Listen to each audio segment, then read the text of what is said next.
இப்போ 3 பேருமே வந்துட்டு நல்லா சூப்பராக கற்றுக்கிட்டாங்க. இனிமேல் பிரச்சனையே இல்லை. டே 1ல் வந்து 3 பேரும் எல்போடாக வந்தாங்க. டே 3க்கே வந்துட்டு பர்ஃபெக்டாக எல்லாமே இப்போ சொருள் பல்ட்டிலாம் போடுற அளவுக்கு லைன் பண்ணியிருக்காங்க. ஆனால் பர்ஃபெக்டாலாம் போட மாட்டாங்க பல்ட்டி சொருலாம். பட் அந்த அளவுக்கு வந்துட்டு இப்போ கேஷ் வந்து பல்ட்டி போடுவான். சொருள் போட்டான் பத்தக்கு நடிக்காத கேஸ்வா. நிதானமா இருடா. என்னடா முழியோட போற குதிரா. இப்போ அப்படியே குச்சி ஒளிஞ்சிட்டு வர போறாங்க ஐயா. அப்படியே சொல்ல மாட்டேன். டேய் டேய்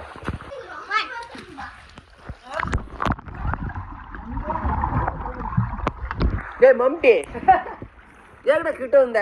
என்ன மம்டி தலையா கிட்ட வராங்கறல 3 பேர் ஒட்டுக்குவாங்க.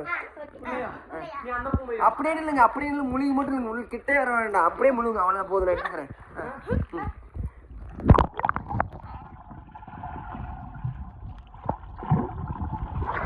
கையெல்லாம் கொண்டு வந்தாலும் தெரியாது.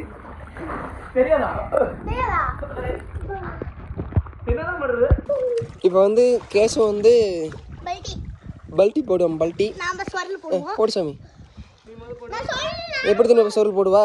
ரெடி 1 2 3 ரிசப்னு விழுவா. அதனால நான் தள்ளி விட்டுட்டேன். அதனால அப்படி விழுந்துட்டா. பார்த்தீங்களா என்னென்ன பேசுகிறேன்னு? பல்ட்டி போடு. பல்ட்டியா?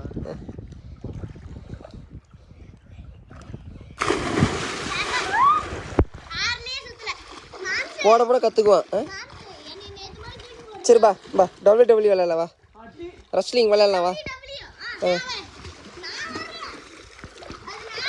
கேஸ்வா இன்னும் ஒரு 10 தடவை போட்டுன்னு இன்றைக்கே கற்றுக்கூடா. வந்துட்டுடா. அவ்வளோதான்டா. ஃப்ரீயாக குதிக்கணும்டா. நீ பசங்க பார்த்தீங்கன்னா நீச்சல் நல்லா கற்றுக்கிட்டதுனால என்னை தூக்கி போடு, ரெஸ்லிங் விளையாடலாம், அது விளையாடலாம், இது விளையாடலாம்னு சொல்லி இது பண்ணுறாங்க. ஸோ டே 3லேயே வந்து குயிக்காக லேர்ன் பண்ணிக்கிட்டாங்க. சம்மரில் வந்து இந்த மாதிரி உங்கள் வீட்டு பசங்களுக்கு இந்த மாதிரியான ஆக்டிவிட்டீஸ்லாம் கற்றுத்தாங்க. பார்த்தீங்களா? தள்ளிவிடலாம் பண்ணுறான் அவன் பொடியன். ஏன்டா பாப்பா என்ன தள்ளி விட்ட? பாப்பா தான் வீடியோ எடுப்பாளே, அதுக்குள்ளே என்ன தள்ளி விட்ட?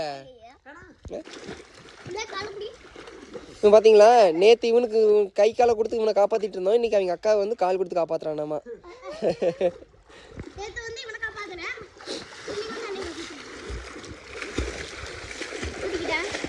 இருறேன். ஏன்னா ரெஸ்லிங்லாம் வேணாமா?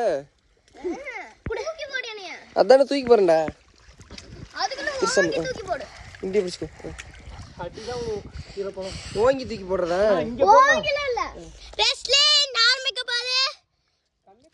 நீ பிடிக்கூடாது. நீ தூக்கி தான் போட. நீ பிடிக்கூடாது. நீ பிடிக்கூடாதுடா தம்பி. ரெஸ்லிங் விளையாடுறாங்க.